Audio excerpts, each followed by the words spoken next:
Manipur Story Babs ki viewers singamadi subscribers singbo ahanba maktada channel asigi maikai dagi nolukpu uchari. Ngasi so mayamna thoidok hindokna pambiriba pabung BK Panji mayumgi khujek dagi anawa wari ima muk puduna lakchari. Mayamgi damak mathang manong naina sandoknabagi damak miyamda kushinnanaba haiduna puduna lakchare. Phonogi sagol marum.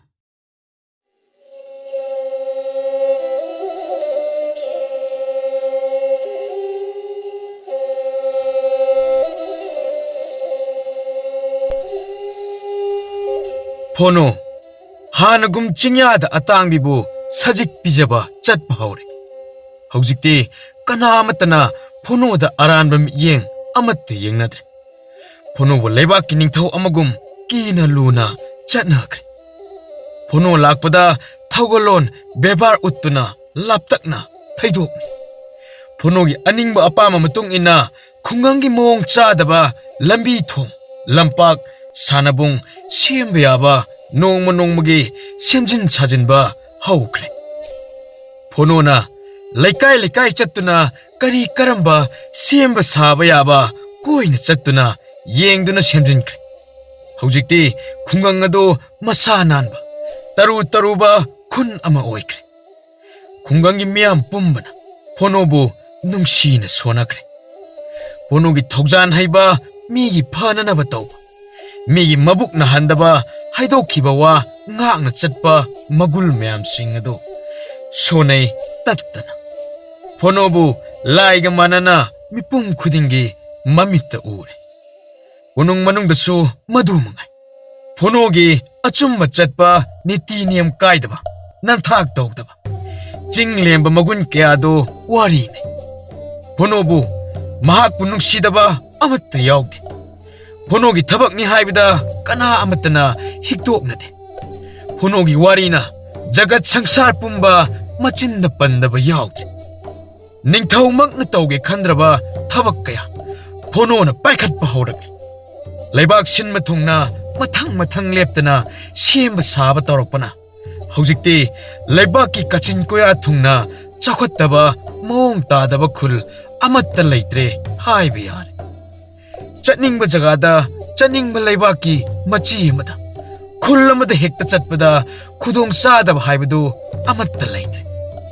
Unama asi phono gi apamagi ingit matungina ining thawna paikhatpani. Phono na asi tongningi haina haipetang palakpada paw adubu hek pirakpada raskanyana taksinbana mahali. Laibak amagi ningthau panjarabusu phono na ningthaugi mathakta hukum tawbaga chap manarakle. Chahi mangarum haukre umlang langkre mafam pumba. Phono gi khunganga atai khunganga kari su khenadre. Khenariba haibabu phono gi masagi leibam yum asi khakta ngai. Mi kharana haine ningthau asi phono na oirabadi amukka hena leibag asi chawkhatkani. Somdana kaishum sangda thamlakliba daku manga ado wayen ba haure. Mathang mathang wayen sangda pukhattana machin mawa hangbada kondumgi anekba khunek ngakta oiram. Pot lakba migi mapot munba mi phuba thang tena mi bu hat patupagi thabak matungda hek tawbada makhong makhut kakthatkani haiba akanba hukum tawthakre. Iroi loibada daku khongbu udugi luchingba akhanaba numit leptuna masak naiba wayel mapu kayaga jaban lawba hokre. Kondum wayen sangda yamna chiksinna puraktuna wayel.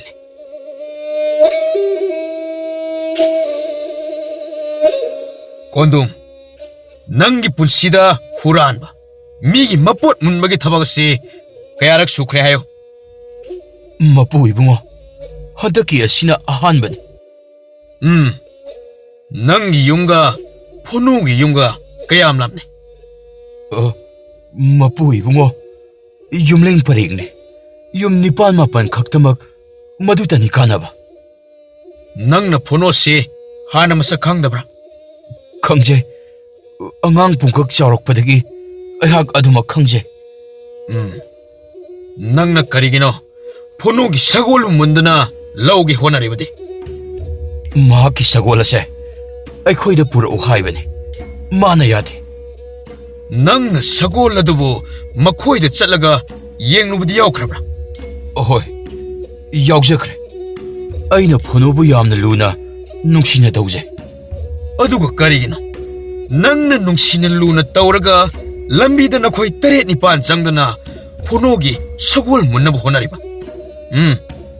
ꯑꯩ ꯀꯣꯟꯗꯨꯝꯁꯤ ꯄꯨꯟꯁꯤꯜꯂꯨ, ꯑꯗꯨꯒ ꯃꯌꯥꯡꯂꯦꯟ ꯑꯁꯤꯗ ꯂꯤꯆꯩꯅ 8ꯂꯛ ꯀꯥꯔꯟ ꯂꯥꯎ, ꯑꯗꯨꯒ ꯄꯨꯊꯣꯔꯛꯎ.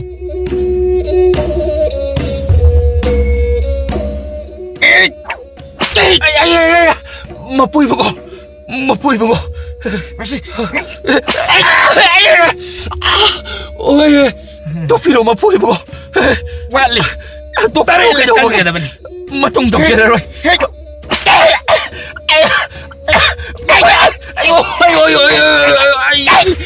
ꯌꯥꯡꯂꯦꯠꯇꯦ, ꯌꯥꯡꯂꯦꯠꯇꯦ. ꯀꯔꯤꯅꯨꯡꯒꯤ ꯄꯥꯡꯊꯣꯛꯆꯔꯨꯕ? ꯃꯄꯨꯏꯕꯉꯣ, ꯇꯧꯕꯤꯔꯣ ꯀꯩꯗꯧꯕꯒꯦ? ꯅꯅꯥꯏ ꯈꯥꯡꯕꯗ ꯋꯥꯔꯦ, ꯅꯅꯥꯏ ꯈꯥꯡꯕꯗ ꯋꯥꯔꯦ. ꯃꯇꯨꯡ ꯑꯁꯨꯝꯅ ꯇꯧꯖꯔꯔꯣꯏ. ꯑꯩ ꯂꯣꯏꯔꯕ꯭ꯔꯥ? ꯃꯇꯨꯡ ꯃꯅꯥꯎ ꯇꯧꯖꯔꯔꯣꯏ. ꯄꯨꯊꯣꯔꯛꯑꯣ ꯌꯥꯔꯦ. ꯑꯩꯕꯨ ꯐꯨꯕꯤꯒꯅꯨ. ꯅꯪꯅ ꯑꯣꯏꯗꯕ ꯄꯥꯎꯈꯨꯝ ꯈꯨꯝꯂꯛꯂꯕꯗꯤ ꯑꯅꯤꯔꯛ ꯁꯨꯕ ꯑꯣꯏꯅ ꯅꯪꯕꯨ ꯃꯤꯐꯨ ꯀꯥꯗ ꯄꯨꯁꯤꯟꯒꯅꯤ. ꯍꯥꯏꯌꯨ, ꯐꯣꯅꯣꯅ ꯅꯪꯉꯣꯟꯗ ꯀꯔꯤ ꯑꯀꯥꯏꯕ ꯆꯠꯈꯤ? ꯐꯖꯅ ꯅꯤꯡꯁꯤꯡꯂꯒ ꯈꯨꯝꯃꯨ.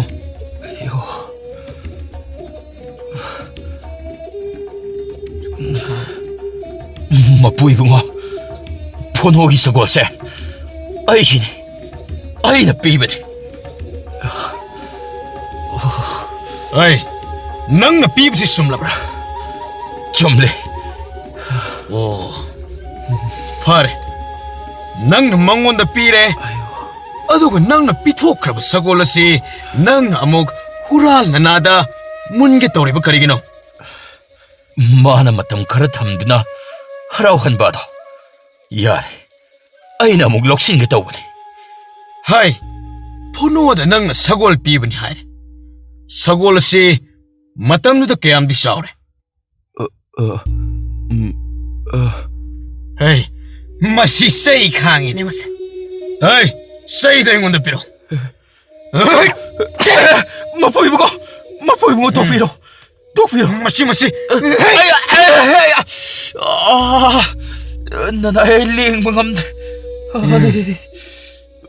ꯍꯩ, ꯅꯪꯅ ꯃꯔꯤꯛ ꯆꯨꯝꯅ ꯍꯥꯏꯗꯣꯛꯇ꯭ꯔꯕꯗꯤ ꯀꯌꯥꯔꯛ ꯃꯤꯐꯨ ꯃꯤꯆꯩ ꯅꯪꯒꯅꯤ? ꯑꯩꯅ ꯃꯉꯣꯟꯗ ꯃꯔꯨꯝ ꯑꯣꯏꯅ ꯄꯤꯕꯅꯤ. ꯀꯔꯤ?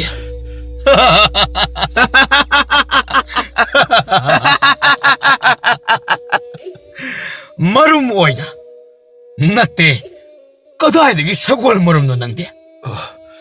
ꯑꯩꯈꯣꯏꯗ ꯄꯥꯜꯂꯦ. ꯀꯔꯤ? ꯁꯒꯣꯜ ꯃꯔꯨꯝꯕꯨ? ꯅꯠꯇꯦ, ꯅꯈꯣꯏꯗ ꯄꯥꯜꯂꯦ ꯍꯥꯏꯕ? ꯍꯣꯏ, ꯑꯁꯦꯡꯕꯃꯛꯀꯤ ꯑꯩꯈꯣꯏꯗ ꯄꯥꯜꯂꯦ ꯁꯒꯣꯜ ꯃꯔꯨꯝ ꯑꯗꯣ. ꯑꯩ, ꯀꯌꯥꯝ ꯆꯥꯎꯏ ꯅꯈꯨꯠꯇꯝ? ꯉꯧꯕ꯭ꯔꯥ ꯉꯥꯡꯕ꯭ꯔꯥ? ꯃꯄꯨꯏꯕꯉꯣ, ꯃꯆꯨꯗꯤ ꯉꯧꯗꯦ, ꯑꯗꯨꯕꯨ ꯋꯥꯎꯊꯥꯡꯅꯩ. ꯑꯗꯨꯒ ꯃꯔꯨꯝ ꯑꯗꯨꯗꯤ ꯁꯨꯃꯨꯛ ꯆꯥꯎꯏ, ꯑꯁꯨꯃꯨꯛ. ꯍꯥꯏ, ꯀꯗꯥꯏꯗ ꯄꯥꯟꯕ? ꯑꯩꯈꯣꯏꯒꯤ ꯃꯅꯤꯡꯗ, ꯋꯥꯄꯟ ꯃꯔꯛꯇ ꯄꯥꯟꯕꯅꯤ. ꯍꯥꯏ, ꯍꯧꯖꯤꯛꯇꯤ ꯄꯥꯜꯂꯤꯕ꯭ꯔꯥ? ꯆꯞ ꯆꯥꯕꯗꯤ ꯍꯥꯏꯕ ꯉꯝꯗꯦ. ꯄꯥꯜꯂꯝꯈꯤꯒꯅꯤ. ꯏꯃꯥꯗ ꯑꯩꯅ ꯍꯦꯛꯇꯠꯀꯅꯨ ꯍꯥꯏꯗꯨꯅ ꯃꯦꯟꯅꯔꯝꯕꯅꯤ.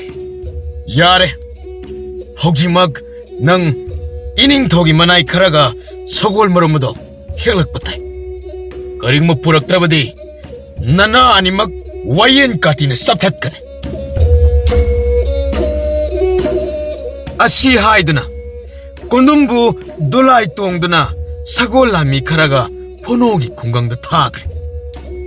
ꯀꯣꯅꯨꯡꯒꯤ ꯃꯃꯥꯅ ꯃꯆꯥꯅꯨꯄꯥꯕꯨ ꯎꯕꯗ ꯍꯟꯅ ꯌꯦꯡꯂꯝꯗꯅ ꯂꯩꯊꯣꯛꯇꯨꯅ ꯆꯠꯊꯣꯛꯈꯤ ꯃꯅꯤꯡꯗ ꯇꯣꯔꯕꯣꯠ ꯃꯔꯤꯔꯣꯝ ꯄꯥꯜꯂꯝꯃꯤ ꯂꯤꯕꯁꯨ ꯐꯅ ꯌꯥꯝꯅ ꯂꯤꯔꯦ ꯀꯣꯟꯗꯣꯝꯅ आद पालिबसिनी हाइदना मखुटना थिंदुना ताए निंथौ मनाय अमना अमतंग हेक्लगा दोलाइदा थम अदुगा तोरबोट अदुगा कोनुम अदुगा अमुग निंथौ कोनुंगदा हलकलम मथंगी नुमिता अमुग मखोइगी वायेन संगदा कोनुमबो अमुग वायेन बहौर मसी सगोल मरुम हाइबदु सोइद्रब्रा सोइद्रे वाइन मपु ओ मसी सब मानब्रा फोनोद नंगना पीखिब मरुमदा होय चप माने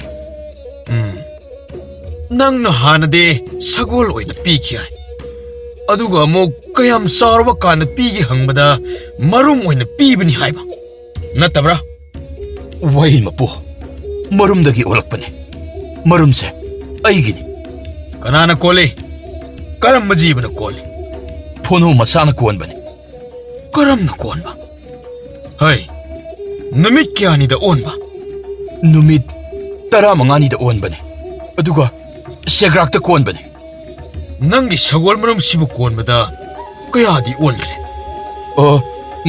फोनो खक्तने कनासु कोनदे मसीगी से सगोल मरम नि हाइबसी नंगना ताब्रा फोनो मसाना हाना खंग्रा महाक्ति करीमत खंगदे अइना ताकपीबने अदुगा अइना माबु नुंगसीदना मंगोंदा पीबीबने सगोल मरम से नंगी इंखोंदा पाले नंगना अमुक्तसु कोंद्री करमना नुमित 15 दा ओली हाइरिबनो अइना खंगजब खरा ले मपु इबुंगो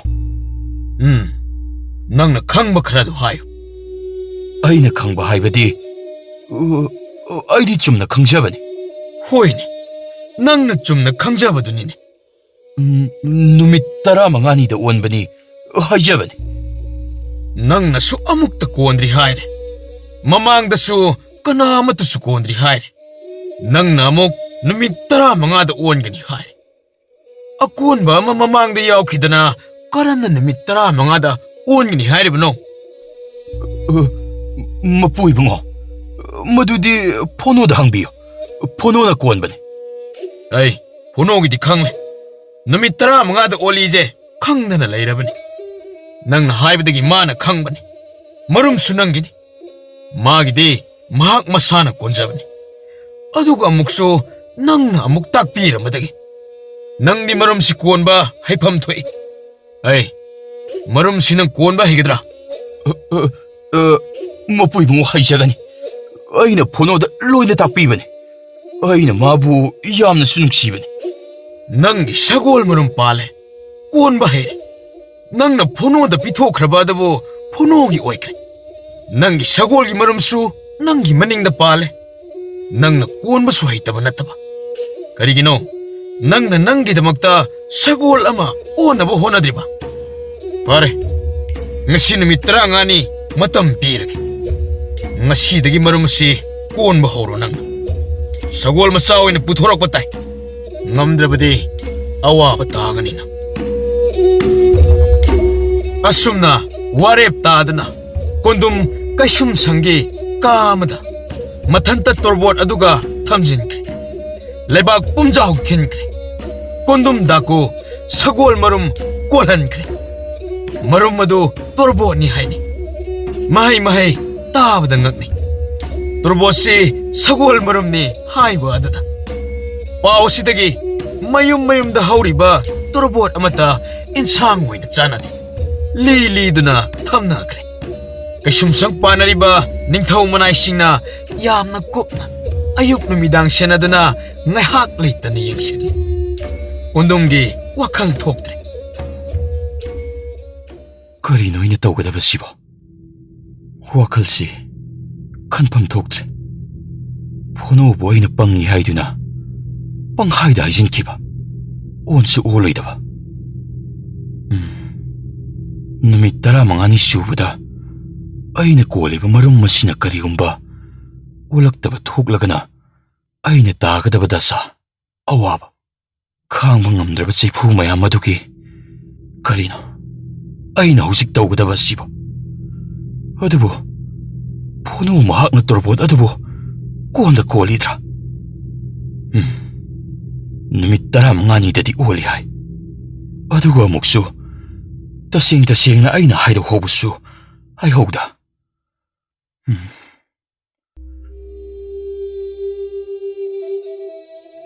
ꯀꯣꯟꯗꯨꯝ ꯋꯥꯈꯜꯅ ꯍꯨꯃꯥꯡ ꯄꯨꯛꯂꯨꯞ ꯂꯨꯞꯈ꯭ꯔꯦ. ꯀꯣꯟꯗꯨꯝꯒꯤ ꯃꯇꯧꯗꯨꯗ ꯁꯒꯣꯜ ꯃꯔꯨꯝ ꯑꯣꯟꯅꯕ ꯌꯥꯝꯅ ꯀꯟꯅ ꯃꯩꯁꯥ ꯄꯤꯕꯒꯨꯝ ꯍꯨꯃꯥꯡꯅ ꯂꯨꯞꯄ ꯑꯣꯏꯔꯕꯣꯏ ꯅꯤꯡꯅꯩ. ꯅꯨꯃꯤꯠ ꯅꯤꯅꯤꯗ ꯉꯥꯏꯁꯤꯜꯂꯛꯂꯦ. ꯀꯣꯟꯗꯨꯝ ꯅꯨꯡꯁꯥ ꯊꯤꯕꯅ ꯇꯨꯝꯕ ꯆꯥꯕ ꯈꯪꯗ꯭ꯔꯦ. ꯀꯔꯤꯅꯨꯡꯒꯤ ꯑꯩꯒꯤ ꯑꯣꯏꯗꯕ ꯉꯥꯡꯕꯒꯤ ꯍꯩꯅꯕꯤꯁꯦ ꯋꯥꯌꯦꯜꯁꯪꯗ ꯉꯥꯡꯂꯨꯔꯤꯕꯅꯣ ꯈꯪꯗꯦ. ꯑꯗꯨꯒ ꯐꯣꯅꯣꯅ ꯀꯔꯝꯅ ꯀꯣꯜꯂꯤꯕ? ꯑꯗꯨꯒ ꯀꯔꯝꯅ ꯑꯃꯨꯛ ꯑꯣꯜꯂꯛꯂꯤꯕ? ꯑꯣꯏꯕ ꯌꯥꯔꯔꯣꯏꯗꯕ ꯊꯕꯛ ꯑꯁꯤꯕꯨ ꯐꯣꯅꯣ ꯃꯍꯥꯛꯀꯤꯗꯤ ꯀꯔꯝꯅ ꯑꯣꯏꯊꯣꯛꯂꯤꯕ? ꯅꯤꯡꯊꯧ ꯀꯣꯅꯨꯡ ꯃꯅꯨꯡꯗꯅꯤ. ꯉꯁꯤ ꯑꯁꯤ ꯅꯨꯃꯤꯠ ꯁꯨꯔꯦ. ꯉꯁꯤꯅꯤ ꯀꯣꯟꯗꯨꯝꯅ ꯀꯣꯟꯕ ꯁꯒꯣꯜ ꯃꯔꯨꯝ ꯑꯣꯟꯒꯗꯕ ꯍꯥꯏꯅꯈ꯭ꯔꯦ. ꯅꯨꯃꯤꯠ ꯄꯨꯡꯇꯥ ꯇꯥꯔꯦ. ꯀꯣꯟꯗꯨꯝ ꯃꯇꯝꯕꯥꯛꯇ ꯇꯣꯔꯕꯣꯠ ꯑꯗꯨꯕꯨ ꯀꯣꯟꯕ ꯎꯏ. ꯅꯤꯡꯊꯧꯅ ꯃꯅꯥꯏ ꯑꯃꯗ ꯌꯦꯡꯂꯨꯅꯕ ꯊꯥꯔꯛꯏ. ꯑꯣꯟꯕꯒꯤ ꯃꯃꯤ ꯎꯗꯤ ꯍꯥꯏꯅ ꯇꯝꯃꯤ. ꯃꯗꯨꯗꯒꯤ ꯅꯤꯡꯊꯧꯅ ꯑꯃꯨꯛ ꯅꯨꯃꯤꯠ 4-5ꯅꯤ ꯆꯣꯟꯊꯥꯅ ꯀꯣꯜꯍꯟꯁꯤ ꯍꯥꯏꯗꯨꯅ ꯃꯅꯥꯏꯁꯤꯡꯗ ꯌꯥꯊꯪ ꯄꯤꯔꯦ. ꯀꯔꯤꯒꯨꯝꯕ ꯃꯁꯤꯗ ꯀꯣꯟꯗꯨꯝ ꯑꯗꯨꯅ ꯁꯒꯣꯜ ꯃꯔꯨꯝ ꯑꯗꯨꯕꯨ ꯑꯣꯜꯍꯟꯕ ꯉꯝꯗ꯭ꯔꯕꯗꯤ ꯋꯥꯌꯦꯜꯁꯪꯒꯤ ꯆꯩꯔꯥꯛ ꯃꯔꯥꯏꯅ ꯐꯪꯒꯅꯤ ꯍꯥꯏꯅ ꯅꯤꯡꯊꯧꯅ ꯌꯥꯊꯪ ꯄꯤꯈ꯭ꯔꯦ. ꯅꯨꯃꯤꯠ 4-5ꯅꯤ ꯑꯗꯨ ꯁꯨꯖꯤꯜꯂꯛꯂꯦ. ꯅꯨꯃꯤꯠꯁꯤꯡ ꯑꯗꯨꯕꯨ ꯍꯥꯞꯂꯕꯁꯨ ꯃꯔꯨꯝ ꯑꯗꯨ ꯃꯆꯥ ꯑꯣꯟꯗ꯭ꯔꯦ. ꯋꯥꯌꯦꯜꯁꯪꯗ ꯑꯃꯨꯛ ꯄꯨꯊꯣꯛꯅꯕ ꯋꯥꯌꯦꯜ ꯃꯄꯨꯅ ꯍꯨꯀꯨꯝ ꯇꯧꯔꯛꯂꯦ. ꯀꯣꯟꯗꯨꯝ ꯃꯁꯥꯗꯨ ꯐꯗ꯭ꯔꯥꯛ ꯇꯥꯔꯦ. ꯆꯥꯗ ꯊꯛꯇꯕꯒꯤ, ꯇꯨꯝꯗꯕꯒꯤ, ꯋꯥꯈꯜꯒꯤ ꯄꯣꯠꯂꯨꯝꯅ ꯅꯟꯊꯕꯒꯤ ꯄꯨꯝꯁꯨ ꯁꯨꯔꯦ. ꯍꯩ ꯀꯣꯟꯗꯨꯝ, ꯅꯪꯅ ꯅꯨꯃꯤꯠ 15ꯅꯤꯗ ꯑꯣꯜꯂꯤ ꯍꯥꯏꯕ ꯑꯗꯨ ꯅꯨꯃꯤꯠ 4-5 ꯑꯃꯁꯨ ꯍꯥꯞꯂꯦ. ꯀꯔꯤ ꯑꯣꯟꯗ꯭ꯔꯤꯕꯅꯣ? ꯍꯩ, ꯇꯨꯃꯤꯟꯅ ꯂꯩꯕ ꯌꯥꯔꯣꯏꯅꯦ. ꯑꯩꯅ ꯀꯣꯟꯕ ꯅꯠꯇꯦ. ꯐꯣꯅꯣꯅ ꯀꯣꯟꯖꯕꯅꯤ. ꯍꯩ, ꯅꯪꯅ ꯀꯣꯟꯗꯅ ꯀꯅꯥꯅ ꯀꯣꯜꯂꯤ? ꯅꯨꯃꯤꯠ 12ꯅꯤ ꯍꯦꯜꯂꯦ ꯅꯪꯅ ꯀꯣꯜꯂꯤꯕꯁꯤ. ꯍꯩ, ꯃꯁꯤꯡ ꯑꯃꯨꯛꯇ ꯄꯥꯎ. ꯐꯣꯅꯣꯒꯤꯗꯤ ꯅꯪꯅ ꯇꯥꯛꯄ ꯅꯨꯃꯤꯠ 15ꯅꯤꯗ ꯑꯣꯟꯕꯅꯤ. ꯅꯪꯁꯨ ꯀꯣꯟꯕ ꯍꯩ ꯍꯥꯏꯕꯗꯥꯏ.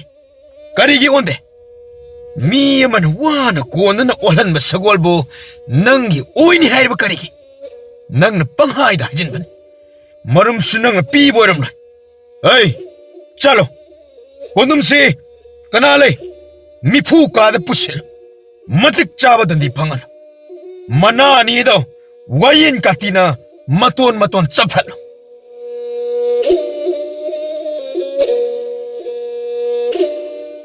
ꯀꯣꯟꯗꯨꯝꯒꯤ ꯃꯅꯥ ꯑꯅꯤꯃꯛ ꯇꯪꯈꯥꯏꯔꯣꯝ ꯀꯥꯇꯤꯅ ꯆꯞꯊꯠꯈ꯭ꯔꯦ. ꯀꯣꯟꯗꯨꯝ ꯑꯣ ꯈꯣꯡꯅ ꯂꯥꯎꯗꯨꯅ ꯈꯥꯡꯂꯝꯂꯒ ꯒ꯭ꯌꯥꯟ ꯇꯥꯈꯤꯗ꯭ꯔꯦ. ꯑꯇꯩꯗꯨꯗꯤ ꯃꯥꯒꯤ ꯆꯍꯤ ꯁꯨꯔꯒ ꯊꯥꯗꯣꯛꯄꯒꯤ ꯌꯥꯊꯪ ꯄꯤꯈ꯭ꯔꯦ. ꯑꯗꯨꯒ ꯀꯣꯟꯗꯨꯝꯗꯤ ꯃꯄꯨꯟꯁꯤ ꯆꯨꯞꯄ ꯊꯕꯛ ꯁꯨꯔꯒ ꯀꯩꯁꯨꯝ ꯁꯪꯗ ꯂꯩꯍꯜꯂꯨ ꯍꯥꯏꯅ ꯌꯥꯊꯪ ꯇꯥꯎꯊꯈ꯭ꯔꯦ. ꯀꯣꯟꯗꯨꯝꯒꯤ ꯃꯅꯥ ꯑꯅꯤꯗꯣ ꯋꯥꯌꯦꯟ ꯀꯥꯇꯤꯅ ꯆꯞꯈ꯭ꯔꯦ ꯍꯥꯏꯕꯁꯤ ꯁꯦꯒꯥꯛ ꯀꯥꯏꯈ꯭ꯔꯦ. ꯇꯥꯕꯗ ꯃꯤꯄꯨꯝ ꯈꯨꯗꯤꯡ ꯊꯛ ꯅꯤꯛꯅꯩ. ꯋꯥꯌꯦꯜ ꯃꯄꯨꯒꯤ ꯋꯥꯌꯦꯟ ꯑꯗꯨꯗ ꯅꯤꯡꯊꯧꯁꯨ ꯄꯦꯟꯖꯔꯝꯃꯤ. ꯄꯥꯎꯁꯤ ꯐꯣꯅꯣꯒꯤ ꯈꯨꯡꯒꯪꯗꯁꯨ ꯋꯥ ꯂꯥꯎꯈ꯭ꯔꯦ. ꯀꯂꯛ ꯄꯦꯜꯂꯤꯗ ꯀꯣꯟꯗꯨꯝ ꯑꯗꯨ ꯃꯤꯒꯤ ꯃꯔꯟ ꯃꯊꯨꯝ ꯁꯅꯥ ꯂꯨꯄꯥ ꯎꯔꯒ ꯀꯜꯂꯛꯄ. ꯀꯔꯤ ꯁꯥꯔꯦ? ꯃꯅꯥꯁꯨ ꯆꯞꯊꯠꯂꯦꯌꯦ. ꯃꯄꯨꯟꯁꯤ ꯆꯨꯞꯄꯁꯨ ꯊꯕꯛ ꯁꯨꯍꯟꯕ. ꯀꯩꯁꯨꯝ ꯁꯪꯗ ꯃꯄꯨꯟꯁꯤ ꯂꯦꯟꯈ꯭ꯔꯅꯤꯗꯣ ꯉꯥꯡꯅꯕꯒꯤ ꯂꯣꯏꯕ ꯅꯥꯏꯗꯦ. ꯀꯣꯟꯗꯨꯝ ꯀꯩꯁꯨꯝ ꯁꯪꯗ ꯂꯩꯈ꯭ꯔꯕꯁꯨ ꯀꯣꯟꯗꯨꯝꯒꯤ ꯃꯃꯥ ꯂꯨꯈ꯭ꯔꯥꯕꯤ ꯑꯗꯨꯗꯤ ꯑꯋꯥꯠꯄ ꯑꯃꯠꯇ ꯂꯩꯍꯟꯗ꯭ꯔꯦ. ꯁꯦꯠꯄ ꯆꯥꯕꯗꯒꯤ ꯂꯩꯐꯝꯗꯒꯤ ꯐꯤꯔꯣꯜ ꯋꯥꯠꯇꯅ ꯐꯣꯅꯣꯅ ꯄꯤꯔꯦ. ꯀꯣꯟꯗꯨꯝꯒꯤ ꯃꯃꯥ ꯐꯥꯎꯕꯅ ꯐꯣꯅꯣꯗ ꯈꯨꯔꯨꯝꯖꯔꯕꯅꯤ. ꯃꯃꯥꯗꯤ ꯃꯆꯥ ꯑꯣꯏꯖꯔꯕꯁꯨ ꯀꯣꯟꯗꯨꯝꯕꯨ ꯁꯨꯛꯌꯥ ꯌꯥꯗꯦ. ꯎꯠꯄꯥꯠ ꯇꯧꯕ ꯃꯥꯕꯨ ꯃꯆꯥꯅꯤ ꯍꯥꯏꯅꯤꯡꯗꯦ.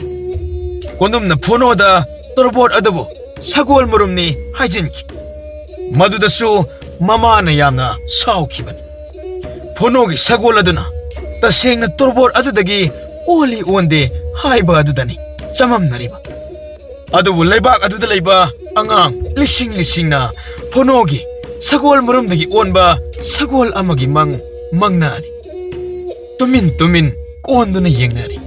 Hanna amuktang oladi haina hotnaba lepnade. Oithokpa ngamlaroidaba thabak adubu oithokpa yana khanne. Mina panghaida haine. Phonogi sagol adu torbotagi onba oiramloi. Isorna thaujanbiduna phono na singloksinba chatpada isorna pirakpa oiramgani. Adubu phonogi torbotti tangkhai tana khaibok lerami. Sagol adubu pokpada ngairibani haini. Khangde thajagadra thajaroidra. Sahi tararom haukre. Haujik phauba ba men tanadana phonogi sagolde sangsar punamakna wari nari.